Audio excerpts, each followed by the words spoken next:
নমস্কার, সকলে কেমন আছেন? আরও একটা নতুন ভিডিওতে আপনাদের সবাইকে স্বাগত জানাই। আশা করছি সবাই খুব ভালো আছেন। দেখুন, আজকে চলে এসেছি নতুন একটা রেসিপি নিয়ে, ঝিঙে আলুর পোস্ত। তরকারিটা কি সুন্দর দেখতে হয়েছে না? ভিডিওটা পুরো দেখতে থাকো, আরও অনেক ভালো লাগবে। একদম অন্য রকম অন্য স্বাদে নিয়ে চলে এসেছি ঝিঙে আলু পোস্ত।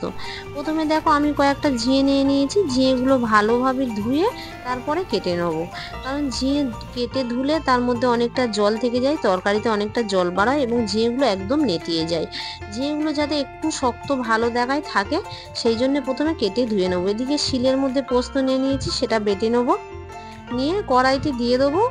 তেল গরম হলে একটু কালো জিরে আর মৌরি ফোড়ন আর কয়েকটা চেরা কাঁচা লঙ্কা দিয়ে তার মধ্যে কেটে রাখা আলুটা দিয়ে দেবো। দিয়ে কিছুটা নাড়াচাড়া করব, করে ঢাকা দিয়ে দেবো, কারণ আলুর মধ্যে থেকে যে জলটা বার হয় সেটা বেরিয়ে যাবে ও আলুটা একটু ভাজা ভাজা হয়ে যাবে।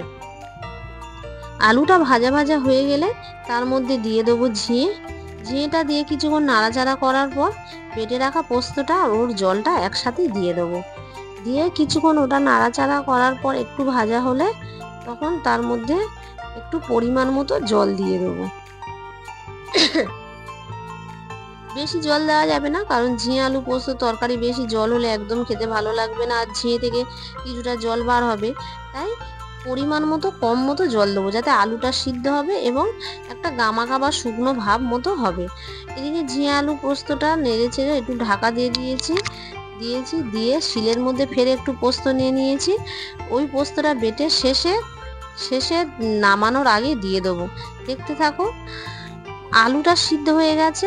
এবার এর মধ্যে দিয়ে দেবো একটু চিনি, কারণ ঝিঙে আলু পোস্ত না একটু মিষ্টি মিষ্টি ভালোই লাগে, তাই চিনি দেবো। একটু নুন কম ছিল তাই একটু নুন দিয়ে দিলাম। এবার তার মধ্যে বেটে রাখা পোস্তটা দিয়ে দেবো, দিয়ে ওর ওপর সর্ষের তেল দিয়ে নাড়াচাড়া করব।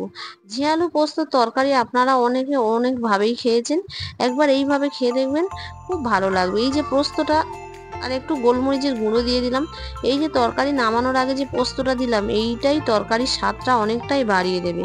যে পোস্তর ফ্লেভারটা, গোলমরিচের ফ্লেভারটা একদম অসাধারণ লাগবে, খুব ভালো লাগবে। নিরামিষের দিনে একদম খুব তাড়াতাড়ি এই রেসিপিটা একদম ট্রাই করতে পারেন। দেখুন, তরকারিটা আমার হয়ে গেছে, আমি নামিয়ে নিয়েছি। কি সুন্দর দেখতে হয়েছে, তাই না? তরকারিটা খেতেও খুব টেস্টি হয়েছিল।